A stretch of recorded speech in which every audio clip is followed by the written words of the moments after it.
Bid-deċiżjonijiet tagħha, il-Qorti tal-Ġustizzja tal-Unjoni Ewropea għamlet il-liġi tal-Unjoni Ewropea iktar effettiva u saħħet id-drittijiet taċ-ċittadini. Fl-1963, meta ntalbet minn Qorti Olandiża jekk il-Qrati Nazzjonali setgħux japplikaw il-liġi tal-Unjoni Ewropea huma stess, il-Qorti tal-Ġustizzja irrispondiet li mhux biss setgħu japplikaw il-liġi tal-Unjoni Ewropea imma kellhom l-obbligu li jagħmlu hekk biex iħarsu id-drittijiet mogħtija mill-liġi tal-Unjoni Ewropea liċ-ċittadini u lill-kumpaniji. Dan huwa il-prinċipju ta' effett dirett.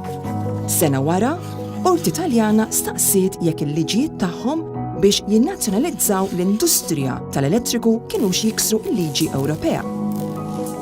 Il-Qorti tal-Ġustizzja rispondiet li minħabba li l-istati ddeċidew li jaqsmu xi wħud mis-setat tagħhom fuq livell tal-Unjoni Ewropea, fejn ikun hemm konflitt bejn il-liġi nazzjonali u dik tal-Unjoni Ewropea, din tal-aħħar tirbaħ u l-liġi nazzjonali għandha titwarrab.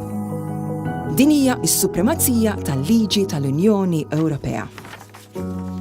Fl-1991, żewġ Taljani li kienet kellhom jieħdu l-paga meta min jimpjegahom falla, ilmentaw li l-Italja kienet għadha ma implementax liġi tal-Unjoni Ewropea li kienet titloba tħares l-impjegati f'sitwazzjoni bħal din.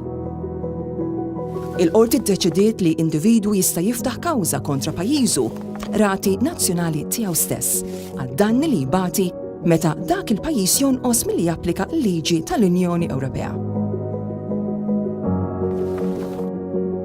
Flimkien dawn il-prinċipji ta' supremazija u effett dirett imsaħħa bid-dritt taċ-ċittadini li jżommu stati membri responsabbli fil-qrati nazzjonali huma il-fundamenti tal-liġi tal-Unjoni Ewropea.